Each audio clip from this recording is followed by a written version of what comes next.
جن کی فصاحت و بلاغت، فن حدیث کی مہارت کو کیا بیان کروں، جن کی خدمت میں یہ جملہ پیش کرنا ہی مناسب سمجھتا ہوں۔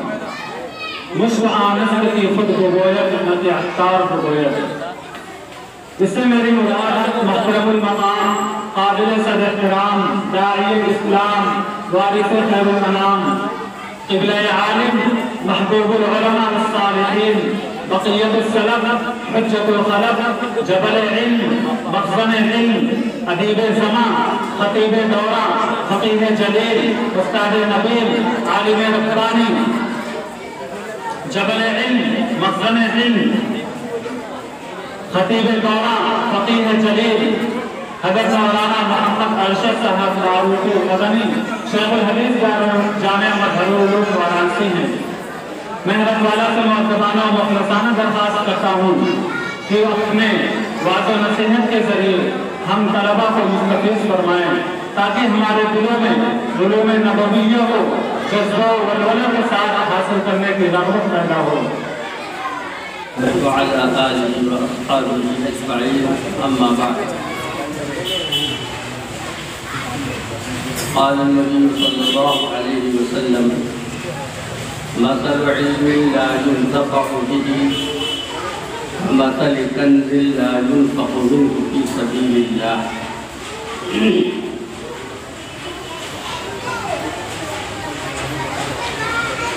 عزیز بچوں، سب سے پہلے تو میں یہ ضروری سمجھتا ہوں کہ ابھی ایک عزیز طالب علم نے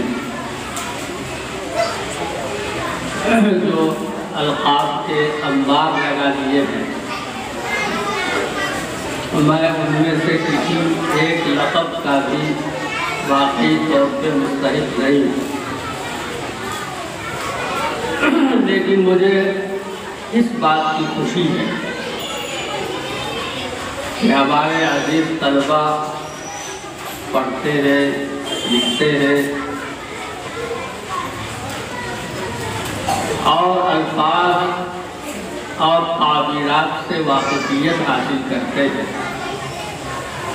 تو اتنے سارے القاب ذکر کر دینا ہی میرے نزدیک ایک اچھی علامت ہے، اگرچہ ان کا استعمال بے موقع ہوا ہے۔ میں نے آپ حضرات میں سے بہتوں کی تقریریں سنی اور مجھے خوشی ہوئی۔ صلاحیت، ذہانت، قابلیت یہ کسی زمانے کے ساتھ، کسی طبقے کے ساتھ مخصوص نہیں ہے۔ نبوت اور رسالت کا دروازہ تو ضرور بند ہو گیا ہے، لیکن صلاحیتوں کا دروازہ بند نہیں ہوا۔ مثل امتی کا مثل المطر لا يدرى اولہ خیر ام آخر۔ میری امت کی مثال بارش کی طرح ہے، کوئی نہیں کر سکتا کہ بارش کا پہلا حصہ کھیتی کے لیے زیادہ نفع بخش ہوگا یا اس کا آخری حصہ زیادہ نفع بخش ہوگا۔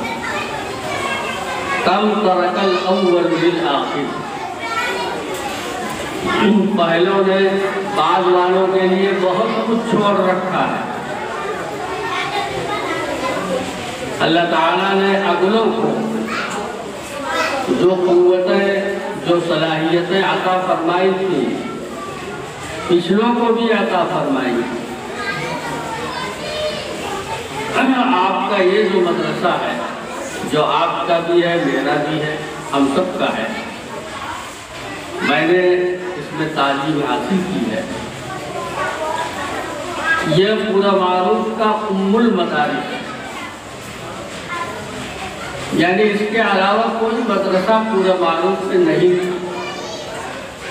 آج تو بحمدللہ بہت سے مدرسے ہیں، لیکن یہ تمام مدرسے اور ان کو قائم کرنے والے، ان میں پڑھنے پڑھانے والے بلا واسطہ یا بال واسطہ وہ اسی مدرسہ معروفیہ کے فیض یافتہ اور اس کے خوشچین ہیں۔ میں دور نہیں جاؤں گا، آپ نے غالباً نام سنا ہوگا، حضرت مولانا عبدالجبار صاحب معروفی اور حضرت مولانا عبدالستار صاحب معروفی تھا۔ آپ حضرات نے ان کو نہیں دیکھا ہوگا، لیکن ابھی وہ ماضی قریب ہی کے دو بزرگ گزرے ہیں۔ ہمارے قصبہ بندہ معروف کے رہنے والے مدرسہ معروفیہ میں ہی انہوں نے تعلیم حاصل کی ہے۔ یہ دونوں بزرگ اپنے علم اور فضل کے اعتبار سے ہندوستان کے ہزاروں علماء پر فوقیت رکھتے ہیں۔ مولانا عبدالجبار صاحب رحمۃ اللہ علیہ جو مولانا عبدالستار صاحب سے چھوٹے تھے، علم میں بھی بڑا درجہ تھا اور زبان و بیان میں بھی ان کا بڑا درجہ تھا۔ بہت خوش بیان مقرر بھی تھے۔ ان کا وعظ اور ان کی تقریر ایسی ہوتی تھی کہ اکثر لوگوں کی آنکھیں نم ہو جاتی۔ ان کی تقریروں کو ہم لوگوں نے سنا ہے اور علم و فضل کی شہادت کے لیے ان کی صرف ایک کتاب امداد الباری کا ہے۔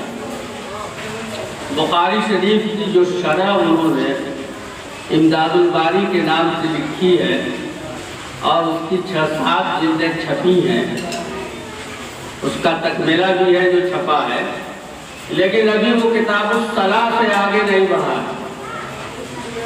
یعنی اگر اس انداز پر اور اسی طرز پر یہ کتاب اگر مکمل کی جاتی تو 40-50 جلدوں میں آتی، لیکن انہوں نے جو بھی شرح لکھی ہے اور جتنا کچھ بھی ہم لوگوں کے سامنے آیا ہے، حقیقت یہ ہے کہ وہ ایک انسائکلوپیڈیا ہے۔ حدیث سے متعلق جتنے بھی مباحث ہو سکتے ہیں وہ سب انہوں نے اکٹھا کر دیا ہے، اور صرف اکٹھا ہی نہیں کیا ہے، جگہ جگہ مسائل میں حضرت مولانا عبدالجبار صاحب نے اپنی رائے بھی ذکر کی۔ وہ مسائل جن کے بارے میں بخاری کے شارحین کلام کر چکے ہیں، حافظ ابن حجر، علامہ عینی، قسطلانی، کرمانی، ابن بطال، امام نووی اور بڑے بڑے لوگوں نے جو حدیث کی تقریر کی ہے، اس کا مطلب بیان کیا ہے یا اس کے تعلق سے جو بحثیں کی ہیں ان کا خلاصہ بھی ذکر کرتے ہیں اور بعض جگہ خود اپنی رائے پیش کرتے ہیں۔ ظاہر ہے کہ یہ کتنے گہرے علم کی بات ہے۔ تو میں یاد کر رہا تھا کہ آپ لوگ ایک قصبے کے مدرسے میں ہیں، کسی مرکزی جگہ میں نہیں ہیں، بہت بڑا قصبہ بھی نہیں ہے اور بہت چھوٹا بھی نہیں ہے، مرکزی جگہوں سے دوری پر واقع ہے، دور افتادہ ہے، لیکن اسی مدرسے سے پڑھ کر بڑے بڑے اہل علم پیدا ہوئے۔ تو صلاحیت اور موہبت اور استعداد یہ کسی شہر کے ساتھ مخصوص نہیں ہے۔ مجھے یاد ہے جس وقت میں دیوبند جانے والا تھا تو ہمارے استاد محترم حضرت مولانا امان اللہ صاحب معروفی نور اللہ مرقدہ نے مجھ سے فرمایا کہ دیکھو تم دیوبند جا رہے ہو، وہاں بڑے اچھے اچھے لباس میں ملبوس طلبہ نظر آئیں گے، معمم مجسم، غالباً یہ الفاظ بھی فرمائے گئے، مگر ان کو دیکھ کر مرغوب نہ ہونا،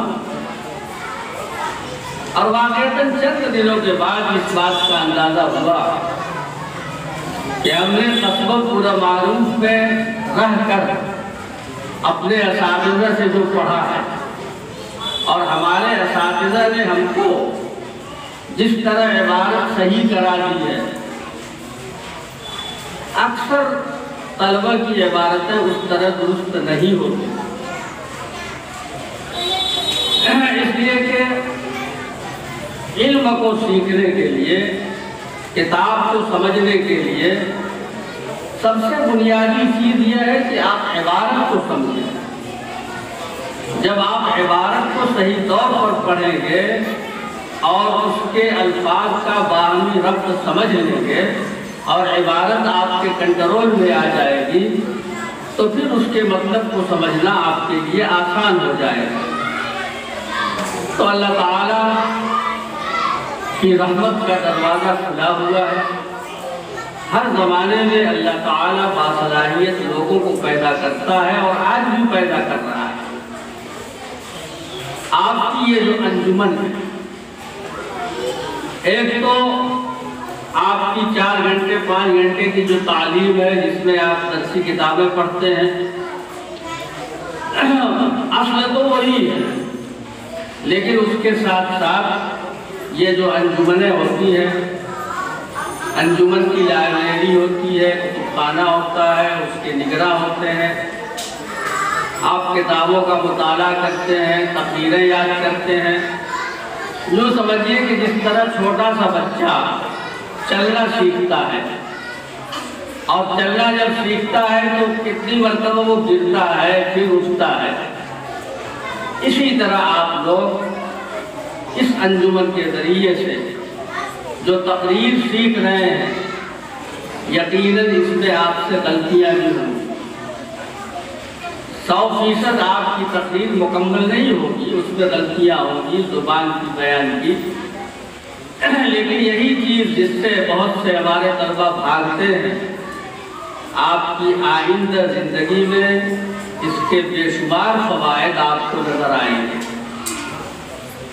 تو کتابوں کے ذریعے آپ علم سیکھتے ہیں، مگر اس علم کو دوسروں تک پہنچانے کے لیے ذریعہ آپ کی یہ انجمن بنتی ہے۔ زبان کی فصاحت، اپنے مادی ضمیر کو اچھے انداز میں دوسروں تک پہنچا دینا، یہ اتنی ضروری چیز ہے، آپ غور کیجیے گا۔ سیدنا موسیٰ علیہ السلام کو جب اللہ تعالیٰ نے نبوت و رسالت سے سرفراز فرمایا تھا اور فرعون کے دربار میں جا کر اس کو دعوت و تبلیغ کرنے کا حکم فرمایا تھا، سیدنا موسیٰ علیہ السلام کی زبان میں لکنت تھی، قدر لکنت تھی، زبان کہیں کہیں رکتی تھی، اسی لیے انہوں نے دعا فرمائی، قال رب اشرح لی صدری ویسر لی امری واحلل عقدۃ من لسانی یفقہوا قولی، کہ میری زبان کی بندش کو کھول دے تاکہ میں اپنے معافی ضمیر کو اچھی طرح بیان کروں اور وہ لوگ میری بات کو سمجھ سکیں۔ اس کے ساتھ ساتھ انہوں نے یہ دعا بھی فرمائی تھی، دوسری جگہ فرمایا وَأَخِي هَارُونُ هُوَ أَفْصَحُ مِنِّي لِسَانًا فَأَرْسِلْهُ مَعِيَ يَرِدْ أَن يُصَدِّقُنِي إِنِّي أَخَافُ أَن يُكَذِّبُونِ۔ اور یہاں اس آیت میں فرمایا کہ وَاجْعَل لِّي وَزِيرًا مِّنْ أَهْلِي هَارُونَ أَشْدُدْ بِهِ أَزْرِي وَأَشْرِكْهُ فِي أَمْرِي، کہ میرے بھائی ہارون مجھ سے زیادہ فصیح اللسان ہے، خوش بیان ہے، خوش تقریر ہے، ان کو میرا مددگار بنا دیجئے اور نبوت کے اس کام میں ان کو بھی میرا شریک بنا دیجئے۔ تو یہ زبان کی فصاحت، حسن تعبیر، حسن تقریر، اپنی بات کو کم سے کم الفاظ میں، آسان سے آسان الفاظ میں اس طرح بیان کر دینا کہ سننے والا آپ کے مدعا کو سمجھ جائے، یہی تقریر ہے اور یہی اس انجمن کا مقصد ہوتا ہے۔ اس کے لیے آپ کے اندر حوصلہ ہونا چاہیے، جذبہ ہونا چاہیے، آگے بڑھنے کا جذبہ ہونا چاہیے۔ لا یزال قوم یتأخرون حتی یؤخرهم اللہ فی النار۔ حدیث تو آئی ہے نماز کی صفوں کے بارے میں کہ کچھ لوگ برابر پیچھے رہتے ہیں، یہاں تک کہ پیچھے رہتے اتنا پیچھے ہو جاتے ہیں کہ جہنم میں چلے جاتے ہیں۔ تو یہ چیز اچھی نہیں ہے۔ پیچھے رہنے کا جذبہ، گمنام رہنے کا جذبہ، یہ جذبہ ایک طالب علم کے لیے نقصان دہ ہے۔ آپ میں مسابقت کا جذبہ ہونا چاہیے، ہر اچھے کام میں آگے بڑھ کر حصہ لینے کا جذبہ ہونا چاہیے۔ پورا معروف کا ایک مزاج جو میں ایک زمانے سے دیکھ رہا ہوں، سب لوگ نہیں لیکن اکثریت کا مزاج پیچھے رہنے والا ہے۔ اس بیماری کو دور کیجیے۔ مدرسے کی طرف سے انجمن کے جو پروگرام کیے جاتے ہیں ان میں ضرور شریک ہوں، لائبریری سے فائدہ اٹھائیں، خوب پڑھیں۔ کامیابی کی ایک بڑی کنجی پڑھنا، پڑھیے اور پڑھیے اور پڑھیے۔ اچھے جو مصنفین گزرے ہیں ماضی قریب میں، اردو میں ان کی بے شمار تحریریں ہیں، کتابیں ہیں۔ حضرت مولانا ابو الحسن علی ندوی ہیں، مولانا حبیب الرحمن اعظمی ہیں، مولانا مولانا محمد منظور نعمانی ہیں، مولانا سعید احمد اکبر آبادی ہیں، مولانا مناظر حسن گیلانی ہیں، اور خود اس موجودہ زمانے میں بہت سے لوگ اچھے لکھنے والے ہیں۔ ان کی کتابوں کو حاصل کیجیے، ان کو خود پڑھیے۔ آپ جتنا زیادہ پڑھیں گے اتنا ہی زیادہ آپ کی صلاحیت بھی نکھرے گی، اور آپ جو علم کتابوں کے ذریعے حاصل کر رہے ہیں اس میں جلا پیدا ہوگا۔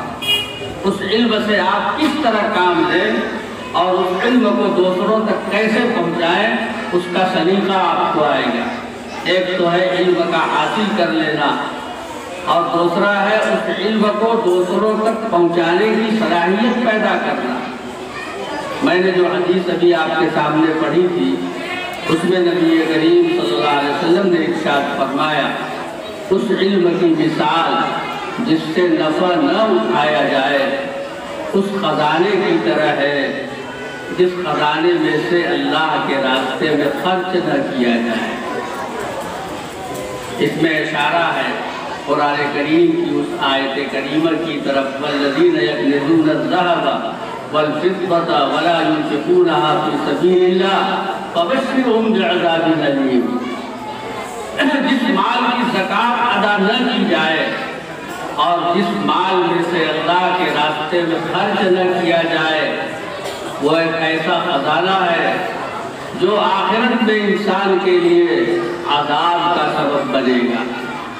تو جس طرح سے وہ خزانہ جس کو صندوق میں تجوری میں بند کر کے رکھ دیا گیا اور اس سے زکوٰۃ نہیں ادا کی گئی، اس کو اللہ کے راستے میں خرچ نہیں کیا گیا، وہ نہ تو صاحب خزانہ کے کسی کام آیا اور نہ دوسروں کو اس سے کوئی فائدہ ہوا، بلکہ صاحب خزانہ کو آخرت میں عذاب شدید کی وعید سنائی گئی۔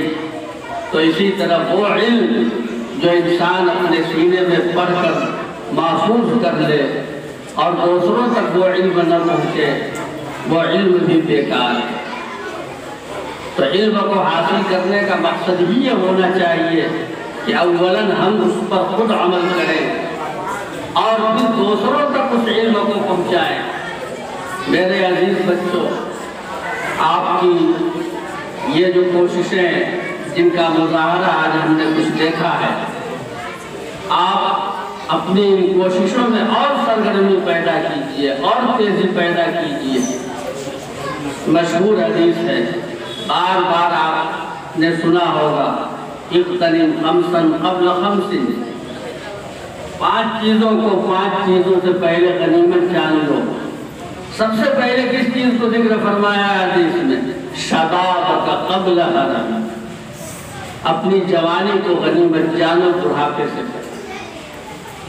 5 چیزوں میں نمبر 1 پر حضرت صلی اللہ علیہ وسلم نے شباب کو رکھا ہے، اس لیے کہ شباب کا جو زمانہ ہے، آئندہ جن چیزوں کا بیان آپ نے فرمایا ہے، شباب کے اندر تقریباً وہ ساری چیزیں ہیں، اس لیے کہ جوانی کے ساتھ عموماً صحت بھی ہوتی ہے۔ آگے ہے نا صحت کا قبل سقمی، تندرستی کو بیماری سے پہلے غنیمت جانو۔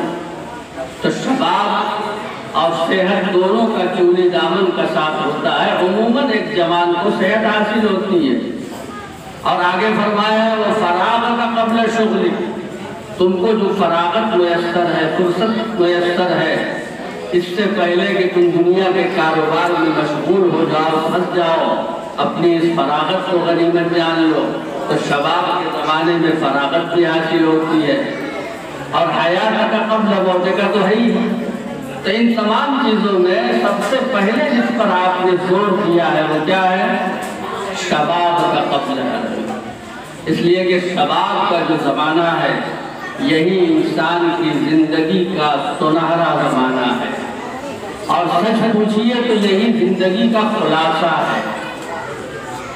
اس زمانے کے اندر آپ کے تمام قوا تر و تازہ ہے، تازہ دم ہے، آپ کا دماغ بھی تر و تازہ ہے، آپ کے اعضاء کی قوت بھی بالکل تر و تازہ ہے۔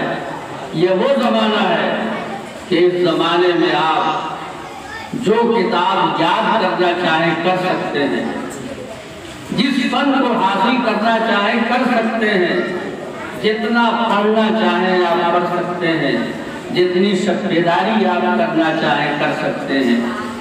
شباب کا یہ زمانہ گزر جانے کے بعد جب کہولت کا اور شیخوخت کا زمانہ آ جائے گا تو آپ اگر کوشش بھی کریں گے، تمنا بھی کریں گے، آرزو بھی کریں گے تو آپ وہ سب نہیں کر پائیں گے، بڑی مشقتوں کے بعد بھی جو آج آپ آسانی سے کر سکتے ہیں۔ اس لیے اپنے اس زمانے کو غنیمت سمجھیے، اس کو لہو و لعب میں مت گزاریے۔ زندگی کا ایک ایک لمحہ قیمتی ہے، اور خاص طور سے آپ کو اللہ تعالیٰ نے اس وقت زندگی کے جو لمحات عطا کیے ہیں ان کا تو کوئی بدل ہو ہی نہیں سکتا۔ نعمتان مغبون فیہما کثیر من الناس الصحت والفراغ، 2 نعمتیں ایسی ہیں کہ ان میں زیادہ تر لوگ، بہت سارے لوگ اس میں خسارے میں پڑ جاتے ہیں۔ یوں کہیے کہ وہ ٹھگ لیے جاتے ہیں، اور ٹھگنے والا کوئی اور نہیں ہوتا، وہ اپنے آپ کو ٹھگ لیتے ہیں۔ وہ 2 چیزیں کیا ہے؟ الصحت والفراغ، تندرستی اور فراغت۔ بیمار آدمی کچھ نہیں کر سکتا، مشغول آدمی جس کو بال بچوں کی پرورش کرنی ہے، کمانا ہے، یہاں جانا ہے، وہاں جانا ہے، اور اس کا پورا دن اور آدھی رات اسی ادھیڑ بن میں گزرتی ہے، وہ اگر علم کو حاصل بھی کرنا چاہے تو نہیں کر سکتا۔ آپ کو اللہ تعالیٰ نے صحت بھی عطا فرمائی ہے، فراغت بھی عطا فرمائی ہے۔ اپنی درسی کتابوں پر خوب توجہ دیجیے، اس کے معنی اور مطلب کو سمجھیے۔ سب سے پہلے آپ عبارت کو اپنے کنٹرول میں کرنے کی کوشش کیجیے کہ مشکل سے مشکل، بڑی سے بڑی کتاب ہو، لیکن آپ کے اندر عبارت فہمی اس درجے میں ہو جائے کہ آپ عبارت خود صحیح کر لیں۔ استاد کے سامنے پڑھیں تو استاد کو ٹوکنے کی نوبت ہی نہ آئے۔ اسی لیے علماء نے ہمیشہ تاکید کی ہے کہ پہلے مطالعہ کیجیے، اور اس کے بعد سبق میں صرف جسم کے ساتھ نہیں، جسم اور دماغ دونوں کے ساتھ حاضر رہیے، اور پھر اس کے بعد اس سبق کا مذاکرہ کیجیے۔ اگر ان 3 باتوں پر عمل کیا جائے تو دقیق سے دقیق، مشکل سے مشکل کتاب بھی آپ کے لیے آسان ہو جائے گی۔ میں انہیں چند باتوں کو آپ کے سامنے پیش کر رہا ہوں، اور امید رکھتا ہوں کہ آپ حضرات اپنے اوقات کی قدر و قیمت کو سمجھیں گے۔ اپنے اوقات کو لہو و لعب میں ضائع نہیں کریں گے اور اولین درجے میں درسیات پر توجہ دیں گے، لیکن اس کے ساتھ ساتھ آپ کا خارجی مطالعہ بھی کتابوں کا زیادہ سے زیادہ ہونا چاہیے اور ان پروگراموں میں بڑھ چڑھ کر حصہ لینا چاہیے اور ایک دوسرے سے آگے بڑھنے کی کوشش کرنی چاہیے اور جذبہ رکھنا چاہیے۔ اللہ تعالیٰ آپ کو اور مجھے سب کو توفیق عطا فرمائے۔ وآخر دعوانا ان الحمد للہ رب العالمین۔